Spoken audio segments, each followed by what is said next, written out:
देखिए, कांवड़ यात्रा 22 जुलाई से यानी परसों से प्रारंभ हो रही है और हमारा जो मुख्य भीड़ का समय रहेगा वो लास्ट के 4-5 दिन रहेंगे, यानी 29, 30, 31 जुलाई और 2 अगस्त। और इसमें जो हमारी तैयारियां बहुआयामी हैं, क्योंकि जो हमारे यहाँ से कांवड़ी गुजरते हैं, एक तो उत्तराखंड से जल लेके आते हैं, तो हमारा उत्तराखंड से मिलने होता है।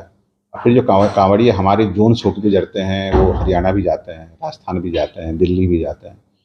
इन जो राज्यों से हमारा समन्वय होता है, इन राज्यों के साथ समन्वय के अलावा हमें तमाम विभागों से समन्वय करना पड़ता है। रेलवे से, पीडब्ल्यूडी से, एनएचआई से, बिजली विभाग से, तमाम विभागों से समन्वय होता है।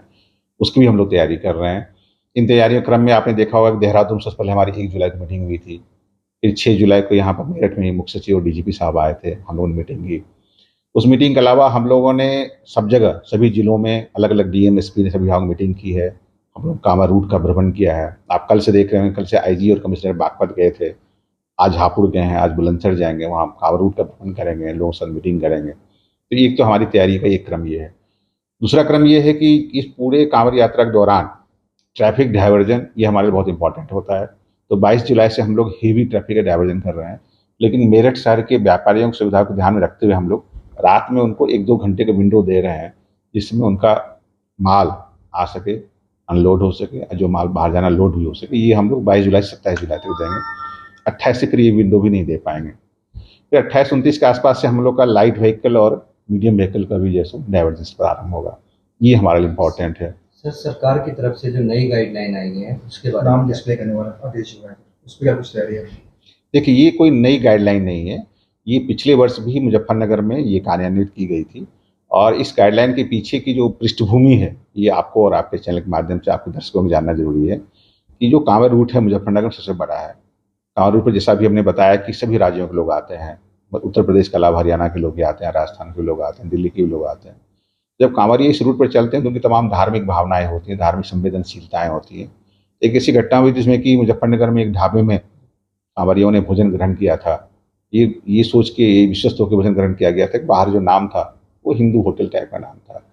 लेकिन जब खाना खाते हुए बाद उन्हें ये मालूम हुआ, ज्ञात हुआ कि नहीं, ये तो किसी दूसरे समुदाय के व्यक्ति का दुकान है, उसमें कर्मचारी दूसरे समुदाय के हैं, तो उन्होंने वहाँ आपस में तोड़फोड़ की थी, मारपीट की थी। ऐसी घटना ना हो, उसमें शांति व्यवस्था रखने के लिए, कानून व्यवस्था बनाए रखने के लिए निर्णय लिया गया कि जो दुकान है, दुकान पर मालिक का नाम, कर्मचारियों का नाम स्पष्ट रूप से लिखा हो, जिससे कांवरियों को मन कोई भ्रम की स्थिति उत्पन्न ना हो। वो जाएं, नाम देख लें, उनको भोजन ग्रहण करने के भोजन ग्रहण करें, ना करने वो ना करें, कि किसी भी हालत में कानून व्यवस्था स्थिति खराब ना हो। सर, कुछ चिन्हित इसी को मद्देनजर रखते हुए पिछले साल भी हम लोगों ने कार्यान्वित किया था, इस बार भी कार्यान्वित कर रहे हैं। इसी को रिट्रीट करने के लिए कल शासन स्तर से भी जैसे ये निर्देश दिया गया है। कल ही आपने देखा होगा उत्तराखंड के माननीय मुख्यमंत्री ने भी ये निर्देश दिया है, एसएसपी हरिद्वार ने भी किया। तो ये कोई कहीं एक पक्षी या एक जगह कार्रवाई नहीं, सब जगह कार्रवाई सब जगह को लेकर हो रही है। अच्छा, ड्रोन से निगरानी की जाएगी? जी जी, हम लोग ड्रोन से निगरानी करेंगे। ड्रोन के अलावा सीसीटीवी कैमरे भी सब जगह लगाए जा रहे हैं, आईपी कैमरे भी लगा रहे हैं।